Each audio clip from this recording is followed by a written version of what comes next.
واجب القدر رئيس المناظرين استاذ المناظرين ولی کامل مرد مجاہد جناب مفتی صاحب مبارک حفظه الله او د دې د خولي شاگردان مفتی صاحبان او د دې روحانی بچی طلباء کرام او د دې مدرسې معاونین د دې خوشا علاقه د گوان راغلو خوشا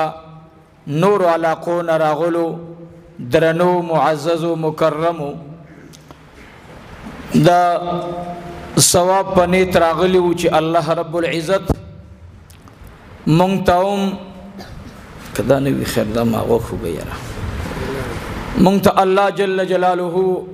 اجر عظیم را نصیب کی خو با برکت مجلس ته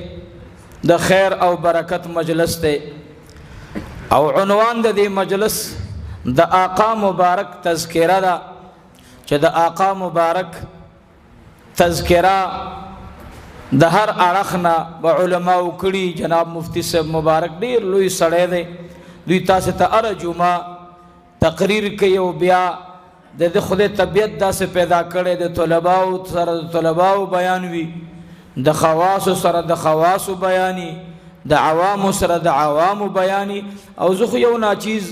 بے ګوټه ونده کې سړی مداس یو خبر دلتا بلا التا اکو بکو سر سندکو سر رب ته نوي بے رب ته سړی ما او بے رب ته خبري بوي بهر حال د دې علما او صلاح او متعلق یو خبر د عرض کوم ساده په ساده جبه کې تاسو د مرکز امام اعظم ابو حنیفه رحمه الله ما موضوع بل او یقینا درته ویم د څه خبره درته وکم ما یو څو خبرې نورې زړه کې راوړې وې خو هغه ټولې نشم کولی صرف د دې چې حضرت مفتی صاحب ورته لږه لږه اشاره وکړه په دنیا یو عظیم سمندر د فتنو راخور دی بوټي لاندې کړل او غرونه لاندې کړل حکومتونو نقشې بدل کړې او یقینا زمون سوچ فکر برابر نه دی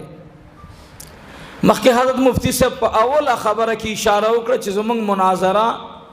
دا مخکې مجادله بوي جګړه بوي یقینا کلی وسوځیدل دغه وا ډېرې رښتې کټ کېدلې هغه خبره ډېرې خیزه تراغلي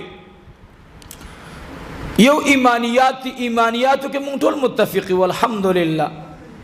ځکه قیامت منګم منو زمونږ د نور مرګري مني عذاب د قبر منګم منو دوی به مني جنت او جهنم په دې زمونږ ایمان له ایمان بالغیب زمونږ د ټول یو ایمانیات دي یو زمونږ فرعي مسائل دي نو دا مونږه عوام ته نه پریدو عبد الله ابن عباس رضی الله تعالی عنهما رئیس المفسرین د هغه رای هغه چې مفتی صاحب مبارک ورته اشاره وکړه دا هغه رای داوا چې فاتحه په جنازه کې د هغه خپل رای وا عبد الله ابن عمر دی خو د علماو په هغه جزئیات باندې الله چې هغه ته کم شان ورکړو دا هغه رای داوا چې یاره فاتحه نشته فسبحانك اللهم باندې اکتفا زمنګا دا مسله ورا روانه د مخکې وخت د علماو دا سلور ائمه کرام چې په دې د امت اتفاق راغله نه چور د ټولو مسائل او غیره او وستلو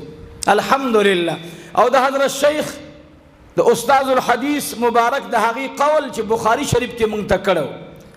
ز اکثر تقاریرو کې داغي واقعا ز کا بیانوم چې ما داغه نه یاد کړي نور خو کمزورې سره ما ناغه حواله ز کوم هغه مبارک ول د دې ټول د لوی سمندر د علم د دینه دا وړ نهرونه مونږ ته د ائمه کرام راوستل کور ته راته خبره برابر کړه اوس مونږ ته مسله خدای پاک داغوی په برکت باندې خلاصہ او نچوڑ اغوی مونږ تلاس تروړو پس باغی مونږ روانو الحمدلله په دنیا کې څومره اسلامي ملکونه چې دي په دې ټولو کې زمونږ استاد فقه حنفي باندې فیصله کیږي الحمدلله ګوره